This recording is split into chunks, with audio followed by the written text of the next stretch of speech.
Okay, welcome everyone to my continuation of what are my favorite theorems. As usually, my favorite theorems, biased point of view.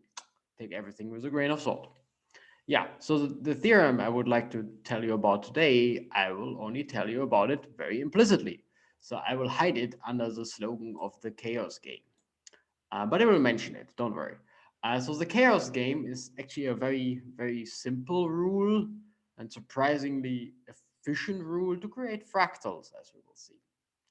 Um, it looks like a fractal is kind of the most uh, deterministic object you can imagine. So, well, it's self-similarity, right? You take out certain pieces and it just gets self-similar on a smaller scale. But actually, you can create them using random methods. And the reason why this works is actually the secret theorem in the background, which I'm going to explain. So I have a lot of links in the description. Please have a look. In particular, there's also a Numberphile video about the chaos game, which is pretty nice, which is linked in the description. But let's just get started. So what is a fractal? Well, this is a fractal. This is called Sierpinski's triangle. And this is from um, a floor in which probably dates back something like 700 years. So people have studied fractals for a long time because they're very pleasant to the eye. So a fractal is basically something that has some certain form of self-similarity. I don't really want to define fractal. Uh, just we will see some examples, a lot of examples actually, and I will kind of take those examples as my definition. But as I'm going to explain in a second, usually they are defined by a very deterministic rule. So you have a certain rule that you apply over and over again to create this kind of self-similarity that you usually see in those fractals. So this one, for example, and we will see this in a second, you would start with a triangle, then you would divide the triangle into the triangle, and then it would divide the smaller triangles that you will see here in smaller triangles, and so on. And you would create such a such a pattern, the Pinsky's triangle, or the Roman triangle, whatever you want to call it.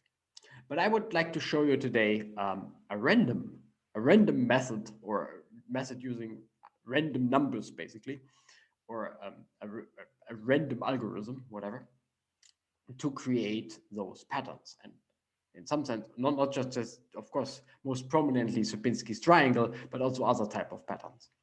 But first of all, let's recall. So here's a maybe a little bit nicer picture than this one. Well, I'm not sure. This one is pretty nice, but maybe when this certainly has a better resolution. So the other picture has a slightly a bad resolution. My apologies. So Sierpinski's triangle is exactly what I just explained. You take out those triangles from triangles from triangles. I will show you an animation in a second. And this is usually how you create fractals. And let me call this a classical way. And probably how you have seen the creation of fractals most of the time. Gauss snowflake or something like that. You create them by using some kind of deterministic algorithm and using some form of self-similarity. So, for example, is for the Sierpinski triangle, which I will show you now. So here's Sierpinski's triangle, and I basically don't even need to explain how it works. You can see it. So let's watch it together. Tap, tap, tap, divide, divide, divide, divide. Divide, divide, divide, divide, divide, divide, divide. I think you get the pattern, right? Very deterministic algorithm. It creates self-similarity by using self-similarity, obviously. So the link to all of those animations is down in the description. There are plenty. I mean, it's fractals. Fractals are very nice. They look very nice. So a lot of people have made very nice animations. As I said, some of them are down in the description in case you want to run them yourselves and just enjoy them like I would like to do it, or I usually like to do it. Anyway, so this is a kind of the classical, very deterministic way of creating those fractals. So let's have a look at the chaos game. So the chaos game, as maybe the name suggests, is not quite as algorithmic. It's still an algorithm, but there's a choice somewhere, some random choice. So to create Sierpinski's triangle, you would start with a triangle. Okay, that might not be super surprising. So here's my triangle. And you have three ABC, three vertices of that triangle. And you basically start with a point somewhere, like point P1 here. And then there's a certain rule, and the rule goes as follows. Pick a vertex at random. Here comes the random. So in our first step here, A is chosen, and draw a line to A and draw a point halfway through that line. So here's my next point, P2. From P2, you just do the same thing and you get, well, let's say you have chosen then C, and you get P3, which is here. It's halfway from P2 to C. Okay, then maybe I've chosen A again and I get P4. Then I've chosen B and I get P5. Then I've chosen B again and it's halfway from P5, so it's P6 and so on. That's a C, and again B and so on.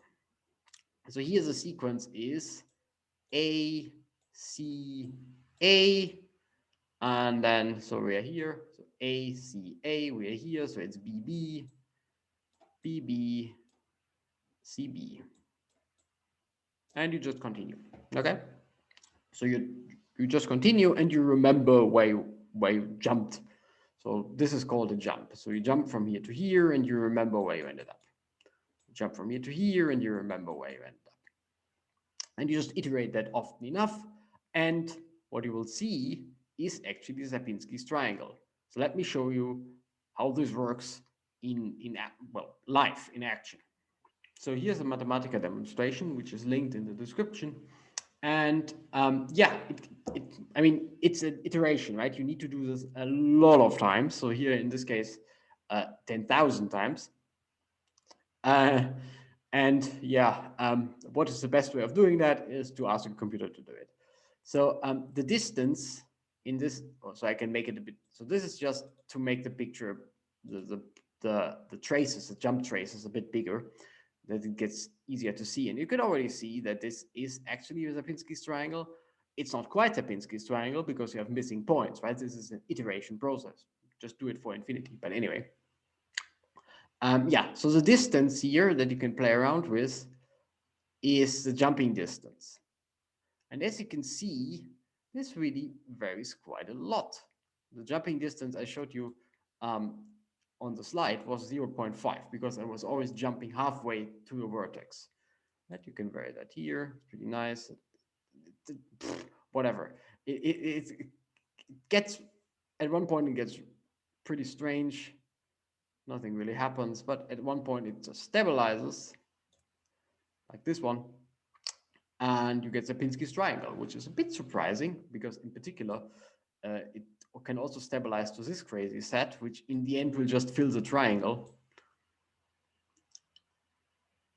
if you do it often enough. So let's see.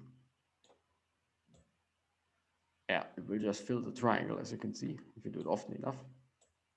While this one here certainly doesn't fill the triangle. It's kind of fun. It really depends on your starting condition, what you get.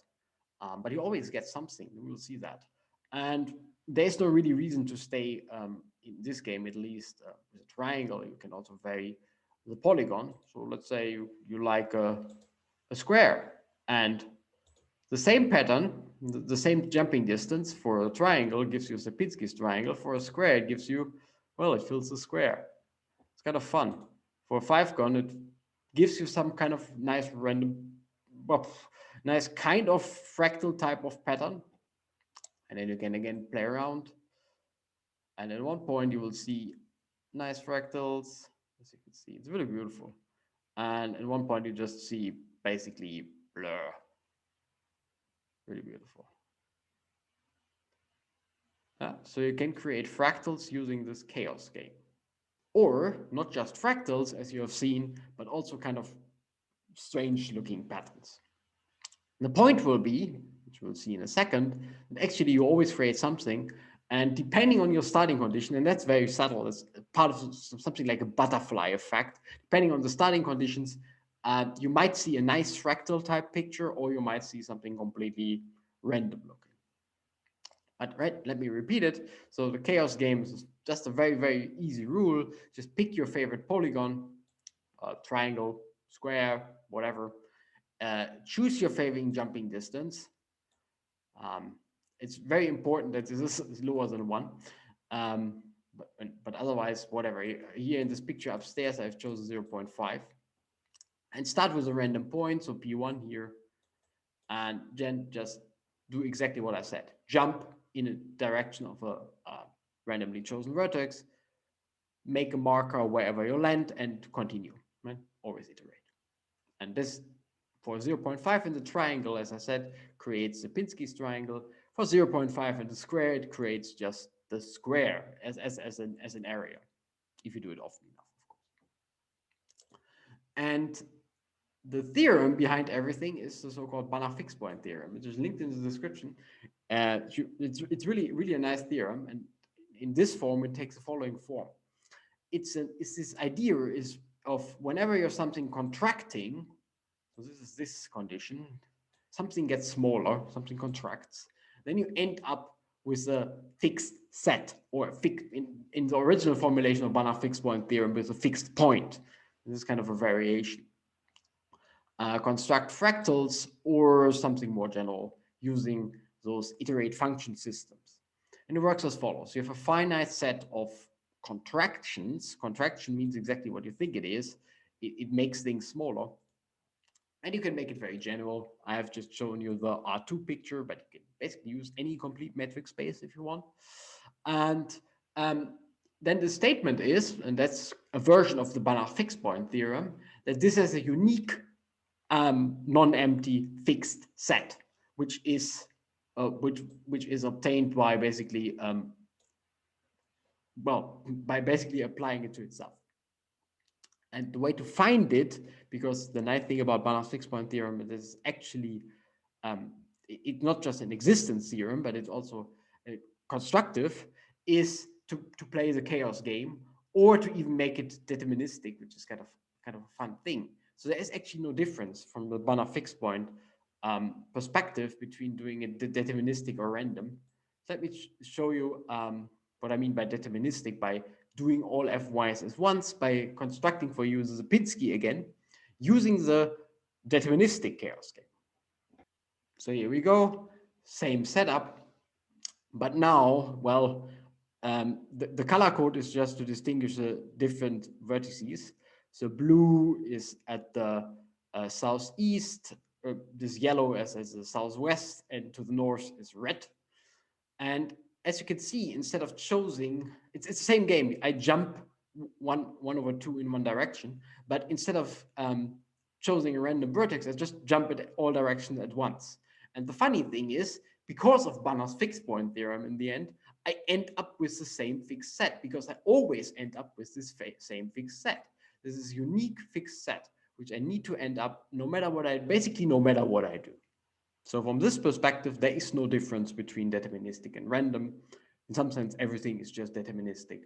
And the only real, the real thing here is that you have contracting mappings, which makes things smaller. Okay, let me finish by showing you another way of using the same thing. So you can generalize everything using affine transformations, for example. Many generalizations, they appear in the Wikipedia page or art page about the chaos game, for example, which is linked, and some other pages that are linked. But here's one that I can show you using Mathematica. Again, with a project that is linked, of course, and it's the following idea. So instead of doing this jumping game, which is just a very silly affine transformation, I mean, it's this one. So an affine transformation is the following. It's a linear map, which is up here, and it's a shift vector, which is up here. Okay, so here's my 0, 0 vector. So here's 0, 1, 1, 0. So this is 0, 0. In this picture, you'll see the picture in a second again. And roughly here is this vector. So 0.5. To make it a triangle, we have the square root of 3. Anyway, so these were my points from before. Sadly, in this Mathematica project, it's labeled differently. So this is point A, this is point B. This was for point C before, and this is point C. Anyway, we will survive that. And you can use, well, an affine transformation now by just, so this is the scaling that happened before. And now you can just use anything. You just start whenever, if you point, you just look at the vector and you apply the affine transformation to it instead of applying the jumping game, which if you think about it, as I said, it's exactly the same just for this matrix here, or yeah, for exactly this matrix. Right? So you push in a certain direction. This is indicated here, and you scale by a certain factor, which is indicated here. And of course, a 2 by 2 matrix, diagonal 2 by 2 matrix with with the same eigenvalue is just a scaling matrix. But the point is of this generalization, you can do arbitrary crap. Okay, so well, these stay fixed because these are my vertices of my um, triangle in this case, but I can kind of vary the jumping rule. So let's actually have a look, and we will end up with the same result. It's kind of fun because as long as these things are contracting, you end up with the same result in the sense that you still get a fixed set. It might not, like this one, it might not look like a fractal. Well, this kind of looks like a fractal. It kind of looks like a fractal. It might look pretty crazy as we have seen, but you still get a fixed set. But anyway, let's have a look at Mathematica. So here's Mathematica, and here's Sierpinski's triangle. And well, remember here, down here is A. At the southwest, at the southeast is actually C, and at the north is B. So it's slightly different than from what I showed you before. But anyway, and this is the rule from before, because the matrix I chose here, my linear transformation, is just the scaling. And yes, I do end up with the Sierpinski's triangle. If I would iterate it often enough, then you can already see it. It's the Sierpinski's triangle. But now you can vary, for example, the scaling, and you see you still end up with some kind of nice set, but it doesn't quite look anymore like a fractal anymore. You can vary the whole matrix if you want, and you get something pretty strange from time to time. Ooh, this looks pretty strange. So maybe let's do something less random. Let's just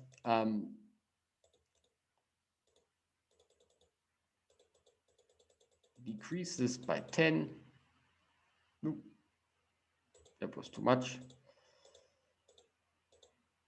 for example.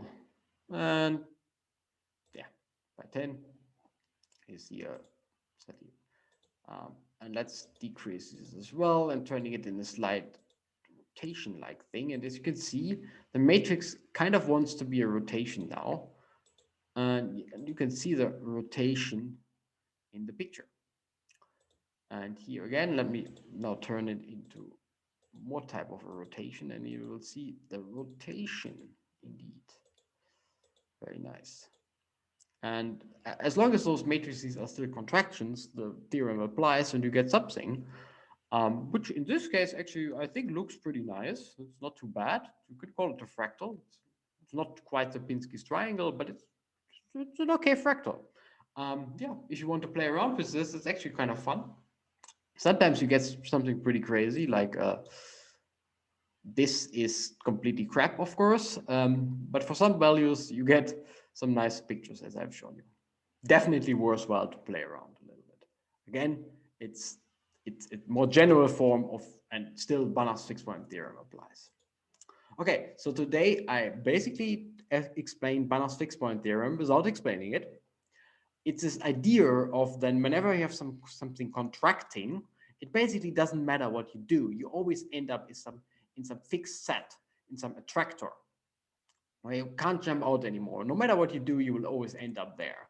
And I just decided today to follow the illustration of the Numberphile video, which is very nice, it's linked in the description, and to illustrate Banach's fixed-point theorem using, well, the chaos game, which is apparently a deterministic game, although it looks completely or it has a random rule. Still, by Banach's fixed-point theorem, I like to say it again, you always end up in your fixed set, because that's the point of having a contraction. Anyway, I hope you enjoyed the video, and I really hope you click at some of the links below and play a little bit with those animations. Mathematica might not be free, but some of the animations are actually free. And yeah, of course, I also hope to see you next time.